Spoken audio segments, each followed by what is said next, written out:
الرحمن الرحيم وأنه هو رب الشعرى وأنه أهلك عادا الأولى وثمود فما أبقى وقوم نوح من قبل إنهم كانوا هم أظلم وأطغى والمؤتفكة أهوى فغشاها ما غشى فبأي آلاء ربك تتمارى۔ اللہ تبارک و تعالیٰ نے آج کی ان آیتوں میں بیان فرمایا کہ وہ شعرا ستارے کا رب ہے، وہ شعرا کا رب ہے۔ شعرا ایک ستارے کا نام ہے۔ مکہ کے کچھ قبائل اس ستارے کی پوجا کرتے تھے، اس لیے اللہ تبارک و تعالیٰ نے اس ستارے کا نام لے کر کے کہا کہ جس کو تم رب یا معبود سمجھتے ہو اس کا بھی رب میں ہوں۔ جس کو تم معبود سمجھتے ہو تمہارے معبود کا بھی کوئی معبود ہے جو میں ہوں۔ اس لیے اللہ تبارک و تعالیٰ نے خاص طور سے شعرا ستارے کا ذکر کیا، ورنہ جتنے ستارے ہیں سب کا رب اللہ ہے۔ ہواؤں کا رب اللہ ہے، پانی کا رب اللہ ہے، سورج کا رب اللہ ہے، چاند کا رب اللہ ہے، ستاروں کا رب اللہ ہے، مخلوقات کا رب اللہ ہے۔ روزی دینے والا اللہ ہے، مشکلیں دینے والا اللہ ہے، آسانیاں دینے والا اللہ ہے، آگ کا رب اللہ ہے۔ تمام چیزیں جو دنیا میں پائی جاتی ہیں اللہ کے علاوہ جتنی بھی چیزیں ہیں سب کا رب اللہ ہے۔ تو اللہ تعالیٰ نے کیا کہا؟ وہ شعرا ستارے کا رب ہے۔ وَأَنَّهُ أَهْلَكَ عَادًا الْأُولَى، اور یہ کہ اسی نے عاد اولا کو ہلاک کیا۔ عاد اولا کو عذاب میں مبتلا کر کے ہلاک کر دیا۔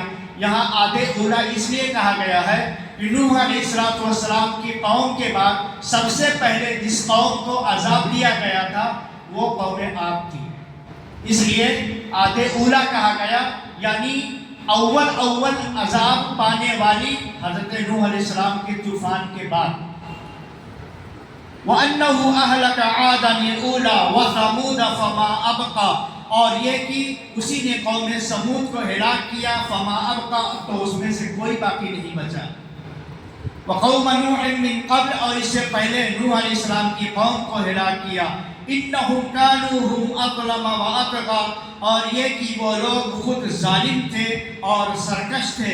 والمؤتفکۃ اہویٰ، اور الٹی ہوئی بستی والوں کو بھی اسی نے ہلاک کیا۔ فغشاها ما غشا، تو ڈھانک لیا جس چیز نے ڈھانک لیا۔ فبأي آلاء ربك تتمارى، تو تم لوگ اپنے رب کے کس کس نعمت کے بارے میں جھگڑا کرو گے؟ تم اپنے رب کے کس کس نعمت کے بارے میں جھگڑا کرو گے؟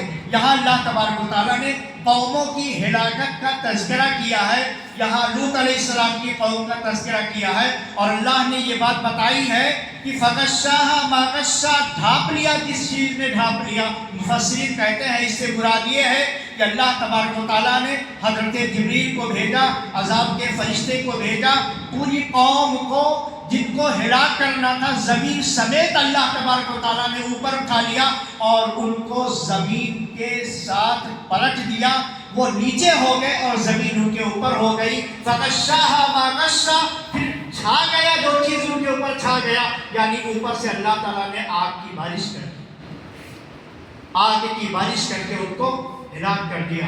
تو پچھلی قوموں کی داستان اور ان کی ہلاکت کی داستان یہ بتاتی ہے کہ کہیں ایسا نہ ہو کہ وہ گناہ ہم لوگ بھی کریں اور ہم بھی اللہ کے عذاب کا شکار ہو جائیں۔ یہی پیغام دینا چاہتا ہے اللہ تبارک و تعالیٰ، اے میرے بندو، کہیں ایسا نہ ہو کہ پچھلی قوموں کی جو داستانیں ہیں تمہارے لیے عبرت اور نصیحت کی چیزیں ہیں، ان کو تم دہراؤ گے، اس گناہ کو دہرایا جائے گا تو اللہ رب العالمین کا عذاب برحق ہے۔